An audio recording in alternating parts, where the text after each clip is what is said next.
This channel does not promote any violent, harmful, or illegal activities. All content provided by this channel is meant for an educational purpose only. মঙ্গলবার আগামীকাল মঙ্গলবার পশ্চিমবঙ্গ ছাত্র সমাজের নামে নবান্ন অভিযানের ডাক দেওয়া হয়েছে। কালকের এই নবান্ন অভিযানে সরাসরি থাকছে না কোনো রাজনৈতিক দল। পতাকা না থাকলেও কর্মসূচিকে সমর্থন বিজেপি নেতাদের। UEN Jaipur is a perfect target for prospective students aspiring for good jobs, good education with future-ready skills. তবে নবান্ন অভিযানের সঙ্গে দূরত্ব বজায় রাখছে সিপিএম। তারা যে এই কর্মসূচিতে দলীয়ভাবে পাশে নেই তা স্পষ্ট করে দিয়েছে। একই দিনে সংগ্রামী যৌথ মঞ্চ এবং আন্দোলনকারী চাকরি প্রার্থীদেরও নবান্ন অভিযানের কর্মসূচি রয়েছে।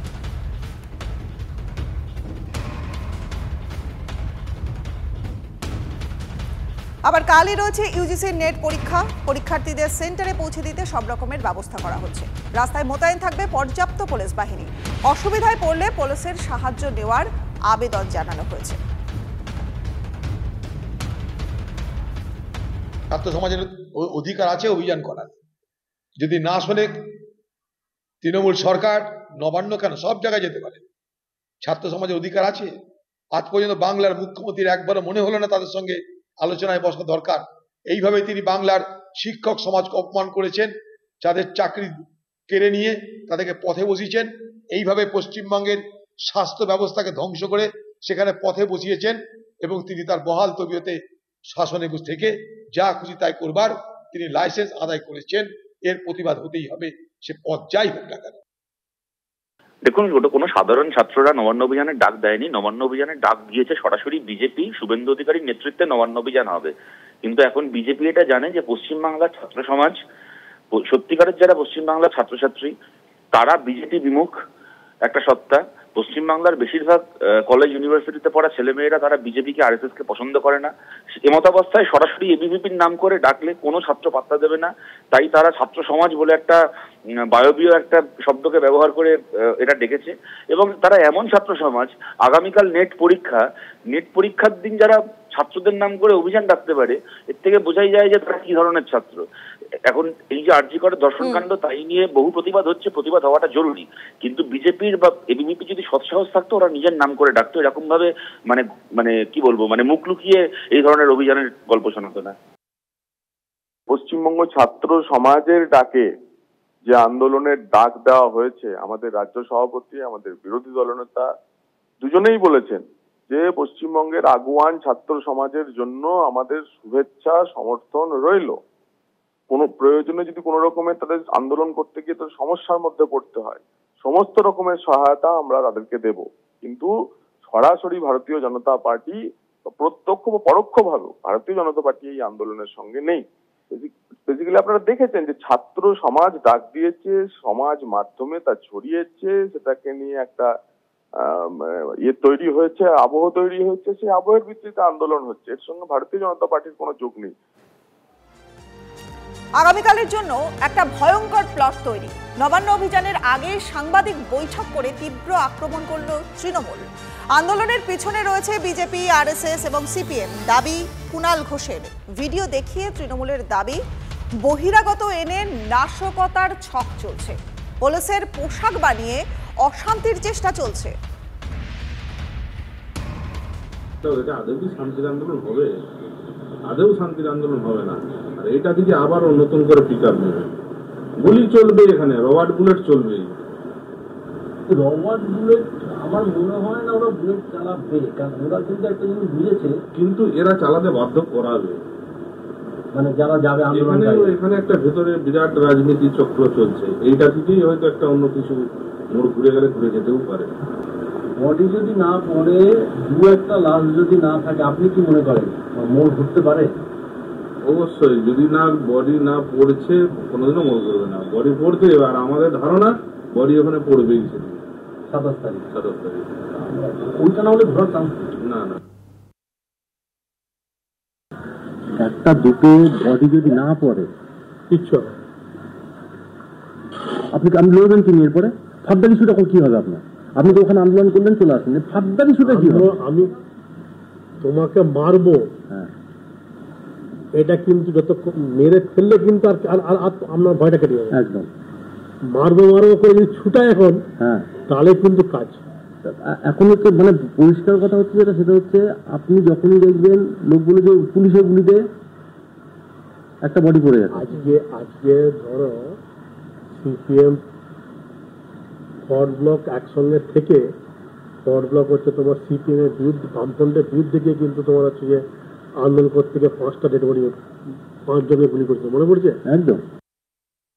নবান্ন অভিযান বেআইনি এবং অবৈধ, বেআইনি এবং অবৈধ, কারণ কোনো দায়িত্বশীল সংগঠন প্রশাসন পুলিশের কাছে অনুমতি দিয়ে মানে ইন্টিমেশন দিয়ে তারা এই কর্মসূচি করছে না। এটা সোশ্যাল মিডিয়া দিয়ে লোক খেপিয়ে হাওয়ায় গন্ডগোলের চেষ্টা হচ্ছে। কিছু চক্র, তার মধ্যে বিজেপি, এবিভিপি, আরএসএস এর কিছু লোক যারা এগুলো প্রমোট করছে, এর মধ্যে সিপিএম মনোভাবাপন্ন কিছু আন্দোলনকারী গোষ্ঠী তার মধ্যে আছে, বঙ্গ বিরোধী কিছু অপশক্তি যারা এলোমেলো করে দিতে চাইছে জায়গাটা, তারা রয়েছে। এরা, আমাদের আশঙ্কা, বাইরের রাজ্য থেকেও নির্দিষ্ট গ্রুপ করে করে কিছু লোক বাংলায় নাশকতার জন্য ঢোকানোর চেষ্টা হতে পারে। পুলিশের পোশাক পরে, পুলিশের ভুয়ো পোশাক এরা তৈরি করে নিজেরা কোনো গুলি চালানো বা এমন কোনো কিছু করা যাতে সরকার এবং পুলিশ সম্পর্কে ভুল ধারণা তৈরি হয়। গোটাটাই শকুনের রাজনীতি হচ্ছে। বিজেপি নেতা সজল ঘোষ রয়েছেন আমাদের সঙ্গে, টিভি9 বাংলায় আপনাকে অনেক স্বাগত।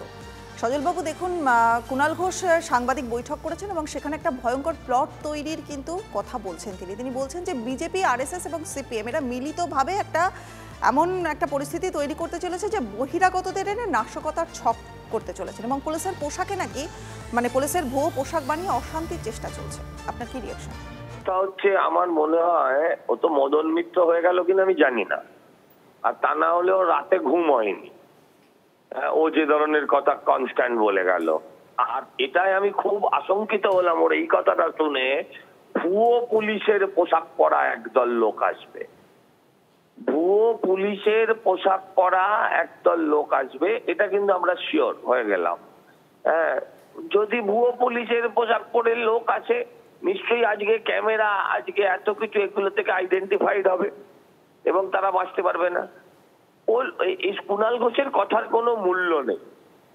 কুণাল ঘোষ একমাত্র ব্যক্তি যে মমতা ব্যানার্জির মুখোমুখি বসে ইন্ট্রোগেশন চেয়েছিল, এখন মমতা ব্যানার্জিকে মা মাসিমা বলে ডাকে।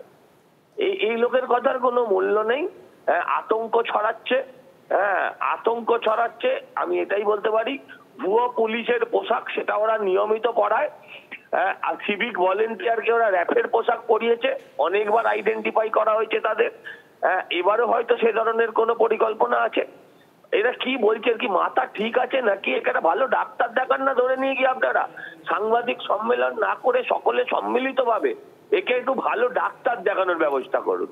বললো বাইরের রাজ্য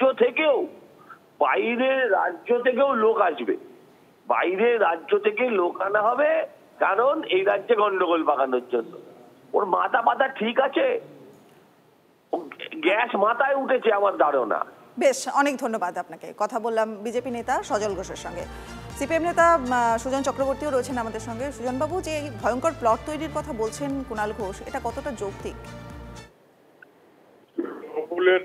যা বলে, যেটা করবে সেটা অন্য কারোর ঘাড়ে চাপিয়ে বলে, এটা বহুবার দেখা গেছে, বহু ক্ষেত্রে দেখা গেছে।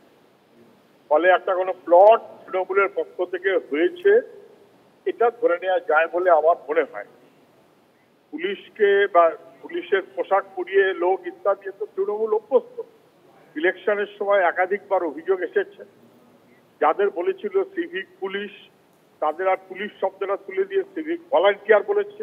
কিন্তু সিভিক ভলান্টিয়ার বললে পুলিশের মতন পোশাক পরাচ্ছে। সিভিক ভলান্টিয়ারদের পুলিশের মতন পোশাক পরায়, মানে সিভিক লোককে যারা পুলিশ নয় তাদেরকে পুলিশের মতো পোশাক পরায় আনুষ্ঠানিকভাবে, অফিসিয়ালি তৃণমূল সরকার। ফলে সে এখন এসব কি বলছে দেখছে, তার মানে কোনো একটা প্লট হয়তো তৃণমূলের পক্ষ থেকে হচ্ছে। আমি আগেও বলেছিলাম, বিজেপি একটা এমন ভাবে হয়তো চলতে চাইছে যাতে তৃণমূলও একটা প্লট, বিজেপি একটা প্লট, দুজনে পারস্পরিক সহযোগিতা করতে পারে, এটা আমরা আগেও বলেছিলাম। ছাত্র সমাজ কি একটা ডেকেছে, কে ছাত্র সমাজ? না এসএফআই, না এনএসইউআই, না অন্য কোনো আইসা, পিএসইউ, ছাত্রদের কোনো সংগঠন ডাকেনি। হঠাৎ ছাত্র সমাজ কোথা থেকে? এবিভিপি বলছে তারা ডাকেনি, তৃণমূল ছাত্র পরিষদ বলছে তারা ডাকেনি। ছাত্র সমাজের নাম করে মুখোশ পড়ে, মুখোশের আড়ালে একটা কোনো প্রকল্প পরিকল্পনা যদি কেউ করে থাকে, আমরা প্রথম দিন থেকে তার বিরোধিতা করছি। আমি জানি না কারণ মাথা টাথা খারাপ হয়ে গেলে সে আবার সিপিএম বলতে পারে কিনা, মাথা খারাপের লক্ষণ। কিন্তু বামপন্থীরা তো নেই বটেই, সাধারণ মানুষ তারাও এই ছাত্র সমাজ বলে কি বোঝায় এটা ঠিক বুঝে উঠতে পারছে বলে মনে হয় না। কোনো একটা মুখোশের আড়ালে দুপক্ষের মনোভাব ইস্যুকে ডাইভার্ট করে দেবার জন্য বলেই আমার মনে হচ্ছে। ইস্যুটা হচ্ছে জাস্টিস ফর আরজিকর, তিলোত্তমা বিচার চায়, পশ্চিমবাংলার মানুষ নিরাপত্তা চায়, মেয়েরা নিরাপত্তা চায়। যারা বলেছিলেন বাংলা তার মেয়েকে চায়, বাংলার মানুষ বলছে বাংলার মেয়েরা নিরাপত্তা চায়, বাংলার মেয়েরা নিরাপত্তা চায়। এখান থেকে ইস্যু ডাইভার্ট করে দেওয়ার জন্য নানান রকম প্রচেষ্টা হচ্ছে বলে আমার মনে হয়। বেশ, অনেক ধন্যবাদ আপনাকে। কথা বললাম সিপিএম নেতা সুজন চক্রবর্তীর সঙ্গে।